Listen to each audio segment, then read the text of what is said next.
Welcome back to the S.U.R.E Parenting Podcast. I'm your host, Sammy Bell, author of S.U.R.E Parenting, Building Blocks to Create Their Best Childhood. And as you can probably hear, I am a mama of 3 amazing kiddos. And on this podcast, we like to explore different topics in parenting that give us grief and find creative solutions so that we can become better parents and have a more peaceful home overall. So, with that said, let's jump into today's topic, which is lying.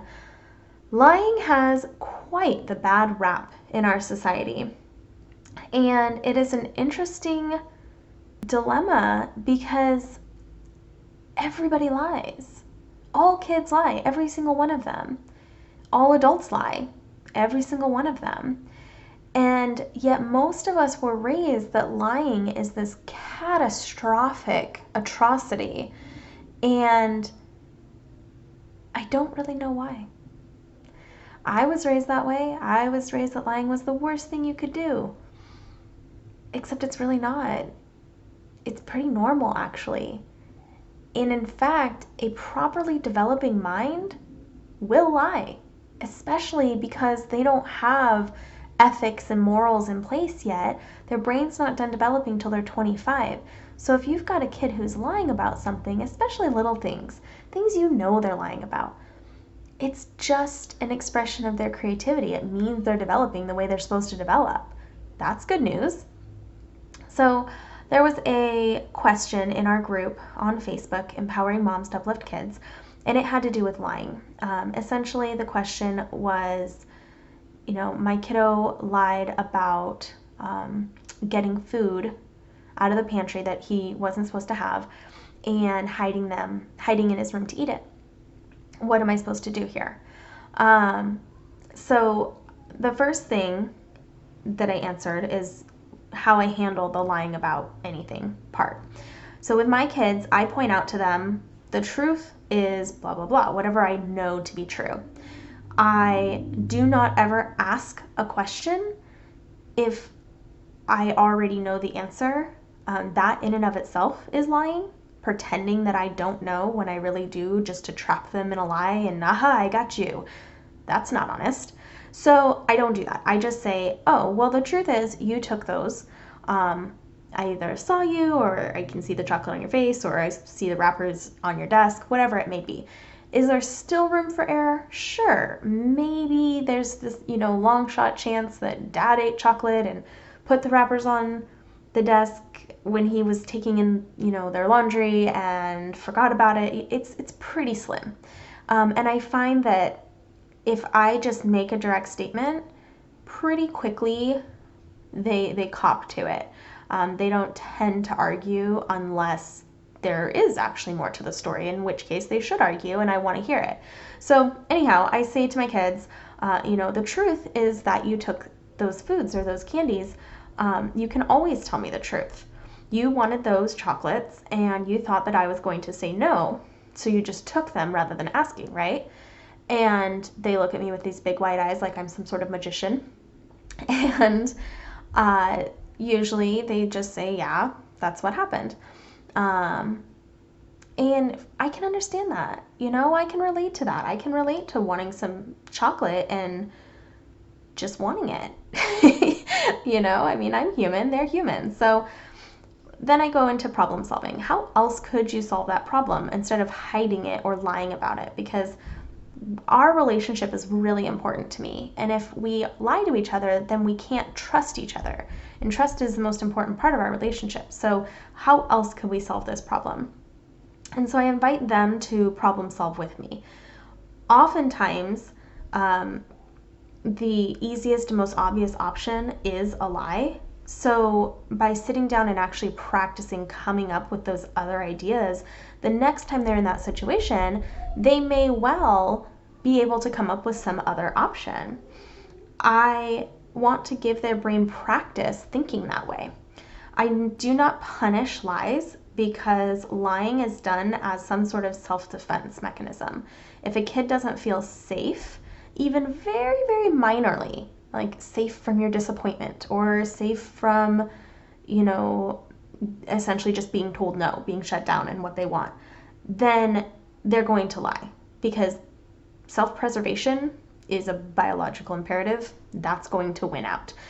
Now, if you have strict punishments in place for lying, that's going to make them lie even more. If you have punishments at all, that's going to make them lie even more, because they have even more to protect themselves from. So me trying to punish them just proves that they were right and they need to lie to avoid being punished. So I just don't. I assume that they need my help to use some other tool to get what they want or to meet their need. So that was how I responded.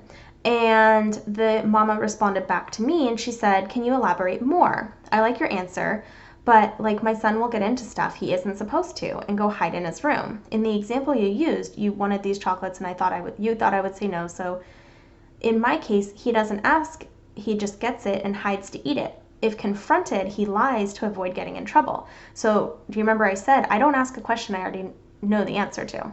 Moving on. So I guess I have two questions. What solutions have your kids come up with for how else you could solve the problem instead of hiding or lying? And if you don't punish them for doing something like that, meaning lying, then how do they learn that sometimes mom just says no and that's okay and you don't always get what you want, if there's no consequence for them doing or taking something that they know they shouldn't have anyway? So I answered her back and I said the second question assumes that learning comes from punishment. And this is a huge misconception in parenting. So many parents would love to parent more patiently, more respectfully, more gently, but they're afraid that if they do, then their kids aren't going to learn. And I would love to dispel that right here and now. The brain learning means forming new neural connections. That process cannot actually happen if the brain is stressed. When the cortisol hormone is released, as that cortisol is bathing the brain, it can't make those connections. So scientifically, punishment just puts off learning. How they learn is by practice, and they have to practice, like I said, the problem-solving skills. And then in this instance, they might also learn by having to either put back what they took or replace it. Maybe that was my chocolate and I was saving it. So now it's their responsibility, having eaten my chocolate, to go ahead and replace that chocolate.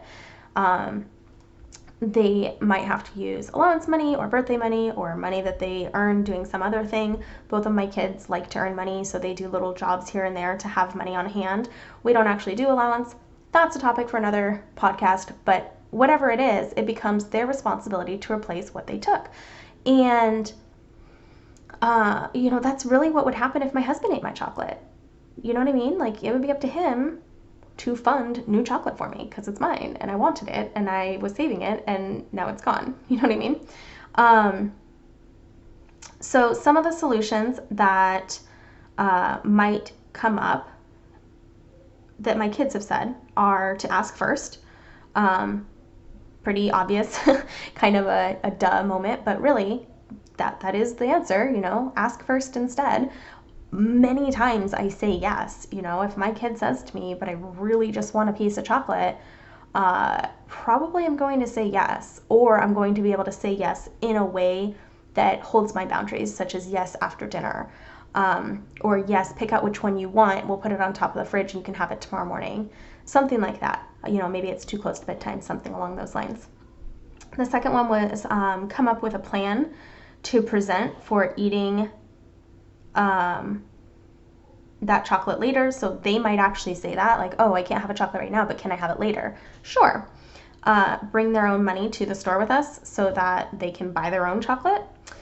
Choose something more acceptable to both of us, like a Lara bar, which has some nutrition to it and they love and they think it's a treat, and I'm a little more comfortable with them eating that than chocolate all the time. Maybe they just feel frustrated and they explain their frustration so that we can either change how we handle chocolate or help them deal with that frustration, or both. So those are 5 different solutions that we've come up with when we've talked about this sort of situation together.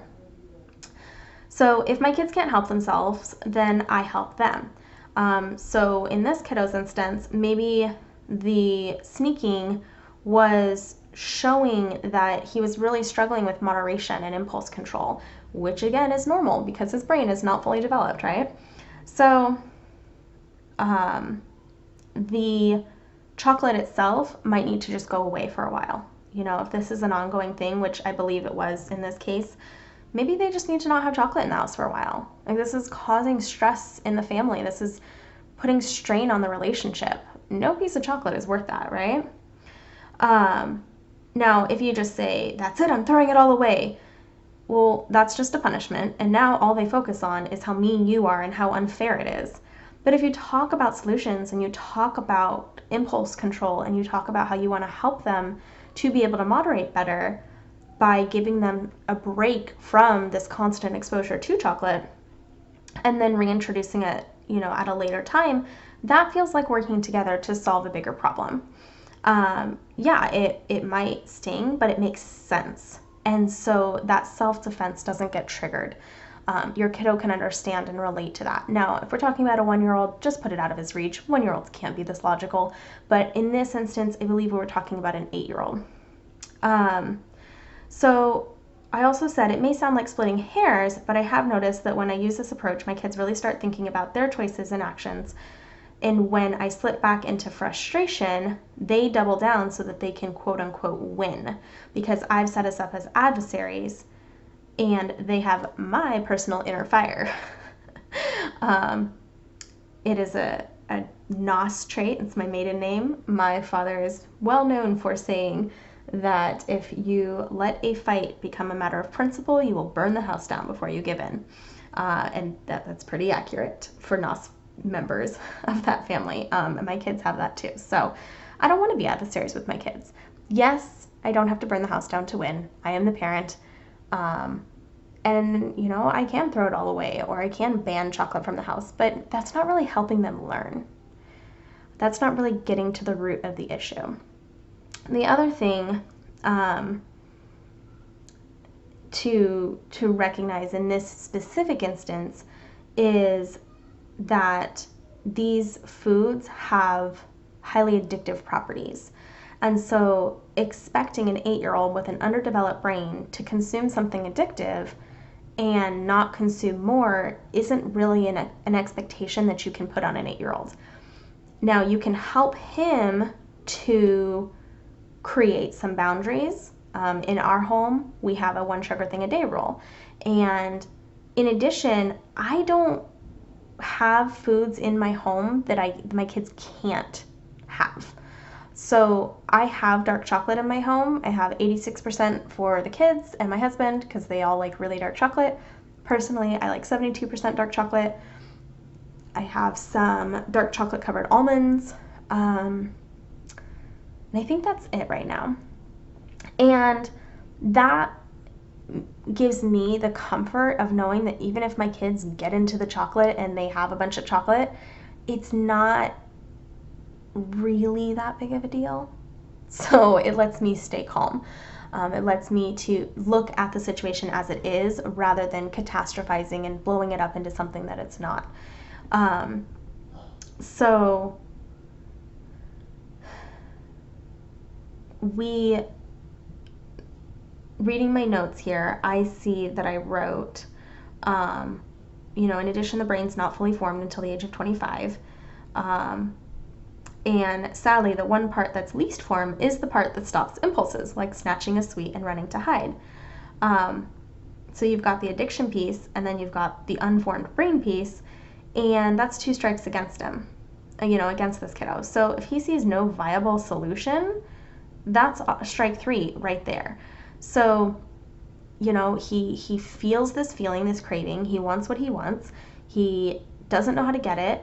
He sees it. It's really simple. It's as simple as grabbing it, even though he knows you probably don't want him to. It's just too hard to control that impulse. Punishing him is not going to grow his brain more. It's not going to mature him faster. Problem solving will help him to create connections between different neurons so that he thinks differently. So sitting down and saying, oh man, bummer, you ate that entire bar. We get the Ghirardellis that have, 8 little squares. If they ate all of them, that stinks because I'm not buying chocolate again for 2 weeks. So now we just have no chocolate rather than being able to have a little bit of every day. It's not a punishment. It's just what happens if you binge eat all of the good stuff in 1 minute, in one sitting, then you're without it. So understanding those things and helping them to learn and cope with those frustrations, and again, problem solving with them. Maybe giving them a boundary that they can trust and understand, like 1 sugar thing a day. Maybe that's not for you. Your family might be really good at intuitive eating and just going with the flow and having chocolate when you want chocolate and nobody overeats it, and that's fine. And a lot of kids do not fall into that category, just because they don't have the impulse control. They don't fully grasp the nutrition in everything that they eat. They eat what we present to them. And so we do have to have some control over what we're exposing to them or exposing them to. And as they mature and as they do have a fully formed brain, it would be great for them to all be able to eat intuitively. And also, sugar is as addictive as cocaine. So you have to take it with a grain of salt. Our bodies are wired for survival, and we haven't caught up to the fact that we have no limit to food. Where our bodies are internally designed to crave super palatable, super sweet, high calorie foods, because that means our brain's going to get energy quickly, and that might allow us to store fat for times when we are in famine, when we don't have food available to us. Except those times don't exist. So we have to be a little bit more conscious. We have to be a little bit more aware. Now, I do not believe that there are good foods and bad foods. Food's food. Some things are sweeter, some things are less sweet. Foods all do something for you. Personally, dark chocolate is a very satisfying taste to me. I feel relaxed and happy when I eat it.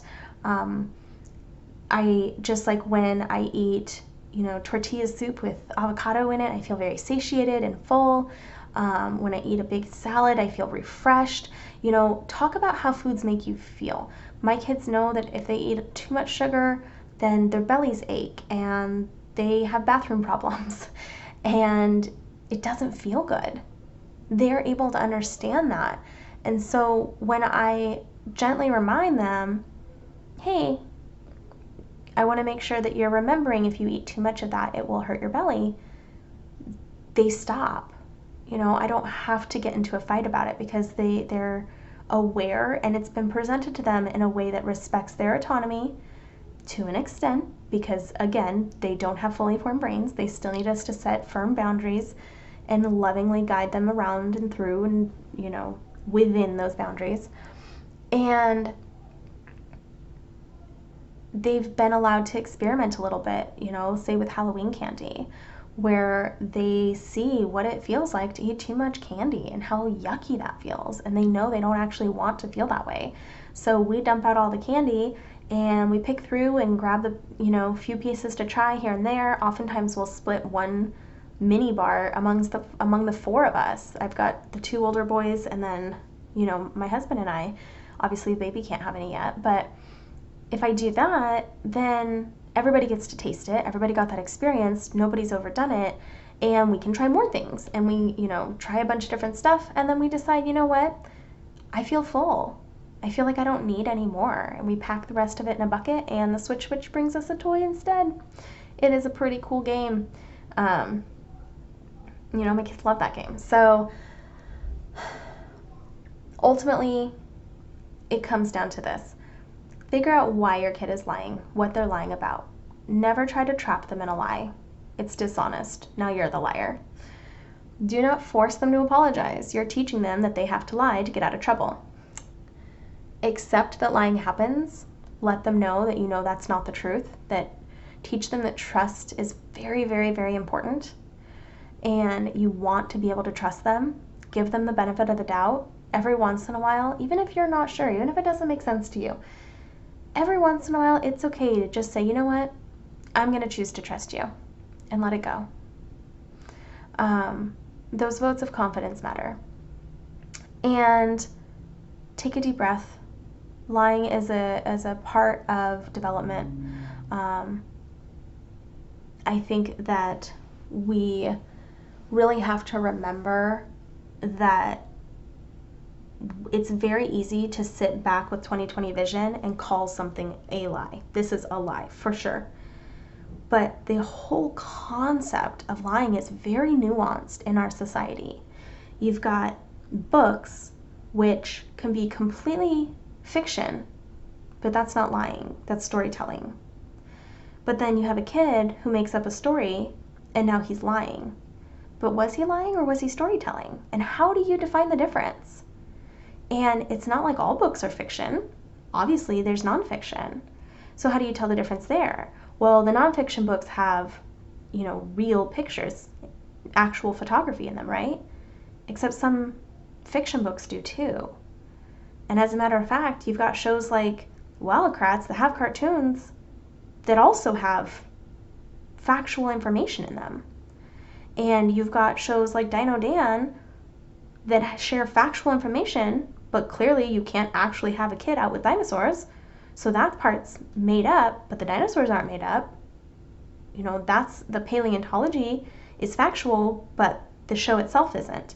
It's very confusing and very nuanced, and you can have a lot of wiggle room when it comes to the truth. Do you want your kid to say, Grandma, I already have this shirt. Why did you get me another one? No, you want them to just say thank you. Do you really want your kid to tell your best friend, oh, I hate your haircut. That looks terrible. No, even if he thinks it. You don't want him to say that because that's rude. So we lie for the sake of not being rude. We lie to be polite. We lie to save people's feelings. And how on earth do you teach the nuance of white lies versus some other color lies? And why are some lies white? I don't know. The point is it's complicated. It is confusing. And we are completely allowed to remove all of the tension and pressure around the topic of lying. Just accept it as a normal part of development and teach our kids how to handle situations differently instead.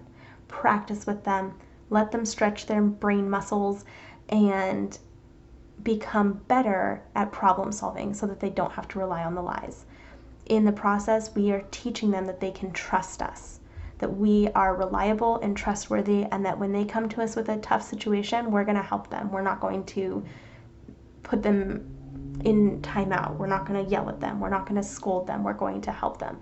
Does that mean you'll never be frustrated? Of course not. And you can still own your part, your feelings, and say, this is really frustrating for me. I need a few minutes so that we can talk calmly. Go take a break, calm down. Come back and say, okay, thank you for coming to me. It's really important that we trust each other. I'm really glad you told me. Now let's sit down and solve this problem together. What can you do to make it better? If it's something, like as minimal as chocolate, remember that. It's just some candy. It's just a piece of chocolate. It's not worth damaging your relationship over. Let it be little. Let it be little over and over and over and over again.